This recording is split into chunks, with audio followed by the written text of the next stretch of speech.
देवरानी बनी घमंडी सास। अरे शिवानी बहू, देख मैंने तेरे लिए पिज्जा ऑर्डर किया था, आजा खा ले। वाह मम्मी जी, आपको कैसे पता चला मुझे इसकी क्रेविंग हो रही है?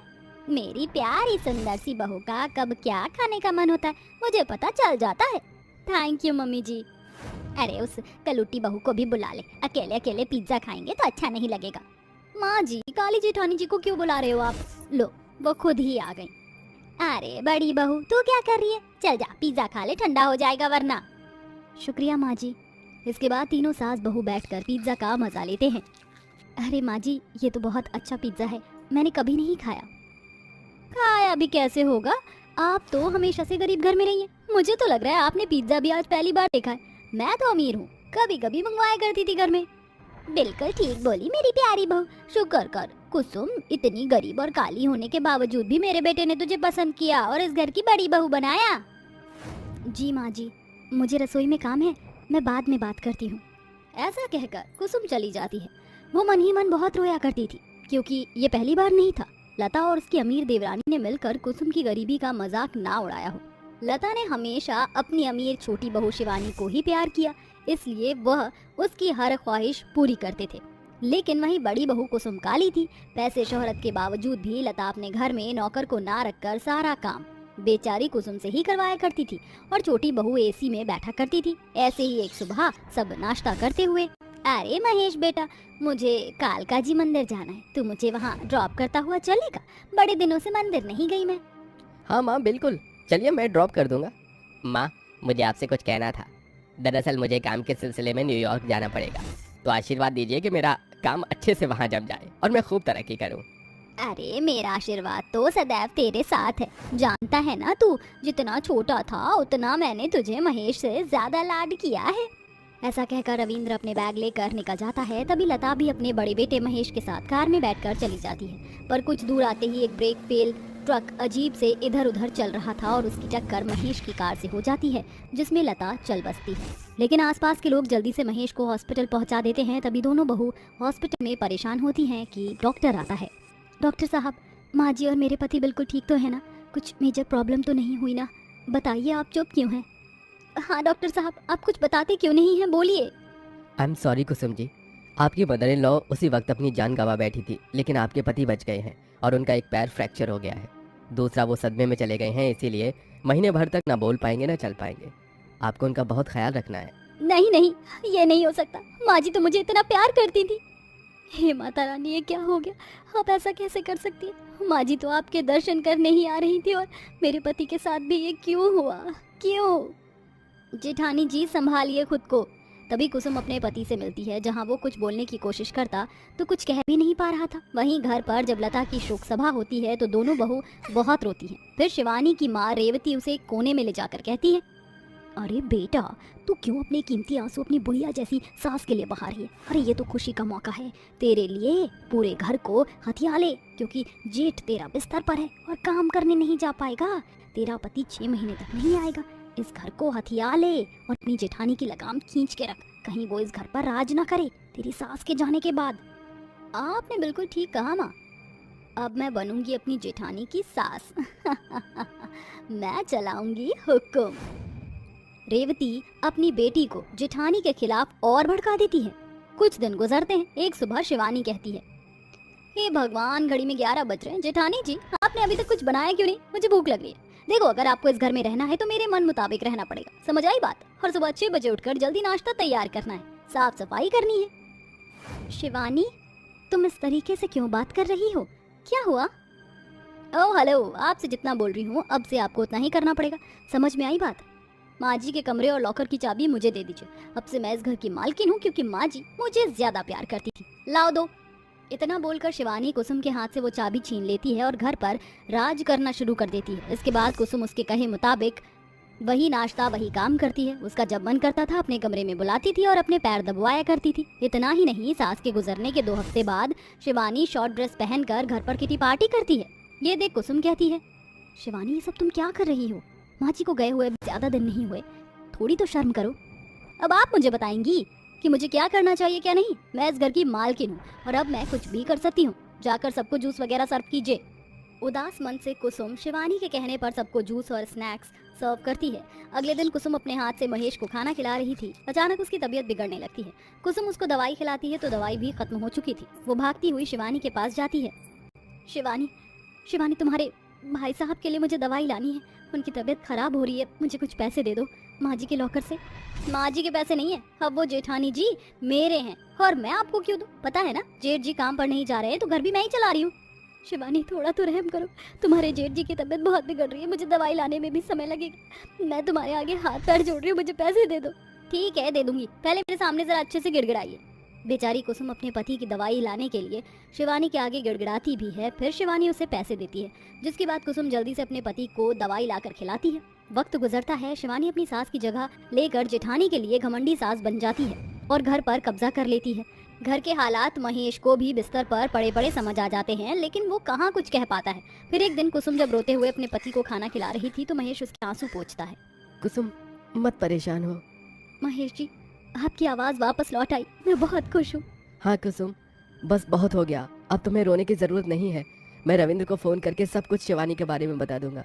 देवरानी होकर उसने तुम्हारे साथ जो सलूक किया है, मैं उसके लिए कभी माफ नहीं करूंगा। तभी महेश सब कुछ अपने छोटे भाई को कॉल करके बता देता है, जिसके बाद रविंद्र वापस घर आ जाता है और शिवानी को पार्टी करता देखकर एक खींच कर चांटा करता है। शिवानी, तुम्हारी हिम्मत कैसे हुई कि मेरी इतनी मासूम भैया भाभी को तुमने तंग किया और माँ की खबर भी मुझे नहीं बताना जरूरी समझा? तुम माँ के जाने के बाद इतना नीचे गिर जाओगी पता नहीं था। क्यों किया ये सब, बोलो। क्योंकि मुझे इस घर पर राज करना था। मैं तुम्हें डिवोर्स दे रहा हूँ, निकल जाओ मेरे घर से अभी के अभी। देवर जी, ऐसा मत कीजिए। किस मिट्टी की बनी हो तुम कुसुम? इतना सब होने के बाद भी तुम शिवानी का पक्ष ले रही हो? जेठानी जी, भाई साहब, रविंद्र जी, मुझे माफ कर दीजिए। माँ ने मुझे भड़का दिया था इसलिए मैंने ये सब किया, लेकिन आप मुझे एक मौका दीजिए, मैं फिर कभी ऐसा नहीं करूंगी। माफ कर दीजिए देवर जी। कुसुम के कहने पर महेश शिवानी को माफ कर देता है और सारी जिम्मेदारी अब कुसुम संभालती है, जिसके बाद वो सब खुशी खुशी रहने लगते हैं। दोस्तों, कभी भी अपने से बड़ों का निरादर नहीं करना चाहिए, वरना अंत कुछ शिवानी की तरह ही होता है। राधा अपने घर में अपनी माँ और बाबा के साथ रहती थी। उसे पढ़ना लिखना सबसे ज्यादा पसंद था। माँ, मेरी 12वीं तो हो गई है, अब आगे मैं यूपीएससी की पढ़ाई करना चाहती हूँ। अपनी बेटी की बात सुनकर सविता चुप हो गई। बोलो ना माँ। इस बारे में तो मुझसे ना पूछकर अपने बाबा से पूछी तो ज्यादा अच्छा होगा। राधा ने हसरत भरी निगाहों से अपने बाबा की तरफ देखा। बाबा? बेटा, वो बात ये है कि अब मैं तेरी पढ़ाई रुकवा रहा हूँ। तेरे लिए मुझे एक लड़का पसंद आ गया है। लड़का अच्छा है और तो और ऊपर से उसके घर वालों को दहेज भी नहीं चाहिए। एक गरीब बाप के लिए इससे अच्छा और क्या हो सकता है बेटा? सही कहा तेरे बाबा ने राधा, अब इस पढ़ाई लिखाई को छोड़ दे। वैसे भी आगे चलकर ससुराल के लिए रोटियां ही बेलनी हैं। पर देख रहा था, हर लड़की कहीं ना कहीं अपने माँ बाप पर जिम्मेदारी के साथ साथ बोझ भी होती है। कल को अगर ये रिश्ता हाथ से निकल गया और अगर फिर हमें कोई ऐसा इंसान नहीं मिला जो तुझसे बिना दहेज के ही शादी कर ले, तो फिर हम क्या करेंगे बेटा? बाबा, कल को अगर आपकी बेटी यूपीएससी बन गई तो आप क्या करोगे? हे राम, सविता, अब तुम ही अपनी बच्ची को समझाओ, मैं तो चला। श्रीकांत घर के बाहर चला गया। राधा उस रात बहुत रोई। राधा बेटा, खाना खा ले। मुझे नहीं खाना। एक तरफ राधा को उसकी पढ़ाई, उसका सपना छोड़ने का दुख था, तो वहीं दूसरी तरफ श्रीकांत को भी उसकी चिंता थी और वो भी अपनी बच्ची का सपना नहीं तोड़ना चाहता था, लेकिन वो अपने हालातों से मजबूर था। क्यों मैं इतना लाचार बाप हूँ जो अपनी बच्ची को न पढ़ा लिखा सकता हूँ और न ही उसे दहेज के साथ विदा कर सकता हूँ। श्रीकांत बाहर अकेले में खुद से ही बातें कर रहा था कि तभी सविता वहां आई। सुनिए, ज्यादा चिंता मत कीजिए, अंदर चलिए वरना आपको सर्दी हो जाएगी। सविता श्रीकांत को घर में ले गई। चिंता की वजह से श्रीकांत बीमार हो गया। अरे, आपको तो बहुत तेज बुखार है। राधा बेटा, जल्दी से अपने बाबा के लिए ठंडी पट्टी लेकर आ। दोनों माँ बेटी ने पूरी रात अपने बीमार बाप की सेवा की और जब श्रीकांत को थोड़ा आराम हुआ, बाबा, मैं आपसे कुछ बोलना चाहती हूँ। हाँ। मैं शादी के लिए तैयार हूँ। श्रीकांत और सविता ये सुनकर हैरान थे। मैं आपको ऐसी चिंता लेते हुए बीमार नहीं देख सकती। अपनी बेटी की बात सुनकर दोनों पति पत्नी बहुत खुश हुए और कुछ ही दिनों में राधा की शादी विष्णु नाम के एक आदमी से हो गई। अब शादी हुए पूरा 1 महीना हो चुका था।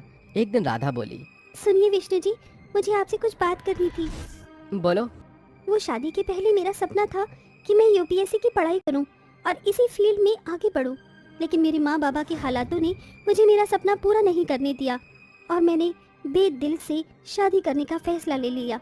लेकिन मैं अपनी पढ़ाई को अभी भी जारी रखना चाहती हूँ। तो क्या मैं...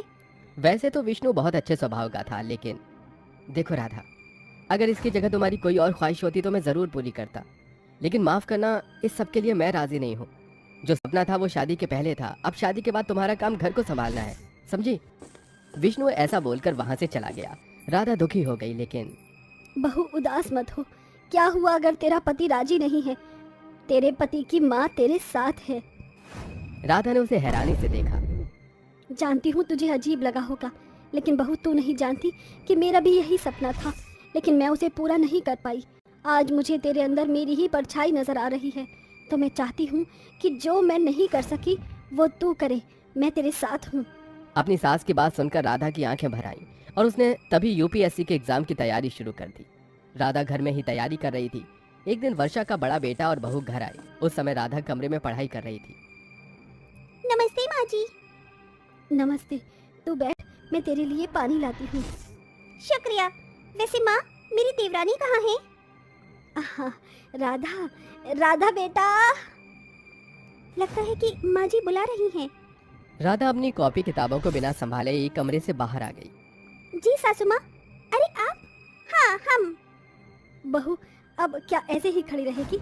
अपनी जेठानी को चाय तो पिला। जी, अभी लाई।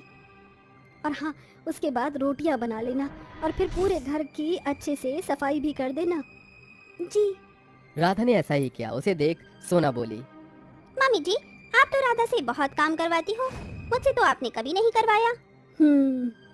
इसी तरह से राधा अपनी जेठानी की वजह से पूरा दिन कामों में बिजी रही और वो अपनी कॉपी किताबों के बारे में बिल्कुल भूल ही गई कि तभी शाम को मैं घर आ गया। राधा, मैं बहुत थक गया हूँ, मुझे आराम करना है। ठीक है। विष्णु कमरे की तरफ जा ही रहा था कि तभी राधा को कुछ ध्यान आया और वो उसे रोकने के लिए भागे, लेकिन तब तक बहुत देर हो चुकी थी। ये कॉपी किताबें किसकी हैं? राधा, राधा! मर गई मैं तो। सासू माँ बचा लो। विष्णु की चिल्लाने की आवाज सुनकर सभी कमरे में आ गए। अरे ये सब क्या है? वो... बात को संभालने के लिए वर्षा बोल पड़ी। अरे कुछ नहीं, ये कुछ भी नहीं है। मैंने ही बहू को बोला था घर से सारी रद्दी को इकट्ठा करने को, लेकिन सोना आ गई तो मुझे भी ध्यान नहीं रहा। अच्छा ये बात थी, मुझे लगा कि... तुझे जो भी लगा हो, अब तू आराम कर ले। और हाँ बहू, इस रद्दी को उठाकर तू बाहर रख दे ताकि मैं इसे बेच सकूं। जी माँ। वर्षा ने किसी तरह बात को संभाल ही लिया। इसी तरह से दिन बीत रहे थे। राधा ऐसे ही रोज छुप छुप कर पढ़ाई करती थी। बहू, विष्णु और तेरे ससुर जी काम पर जा चुके हैं, तो तू कुछ देर पढ़ाई कर ले। जी माँ।